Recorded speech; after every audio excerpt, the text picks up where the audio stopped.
मनोज सिन्हा ने वर्चुअल माध्यम से श्री माता वैष्णो देवी विश्वविद्यालय के 22वें स्थापना दिवस कार्यक्रमों को संबोधित किया। उन्होंने कहा कि हाल ही में किश्तवाड़ और कठुआ में आई आपदाओं से हमें गहरा दुख पहुंचा है। मेरी संवेदनाएं पीड़ित परिवारों के साथ है। युद्ध स्तर पर राहत और बचाव कार्य जारी है और प्रभावित परिवारों के पुनर्वास के लिए भी उचित प्रबंध किए जा रहे हैं। प्रधानमंत्री जी अभी पिछले कुछ दिनों में किश्तवाड़ और कठुआ में हमने प्राकृतिक आपदाएं झेली।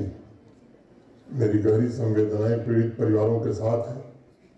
होल ऑफ गवर्नमेंट अप्रोच के साथ युद्ध स्तर पर बचाव राहत के काम हो रहे हैं।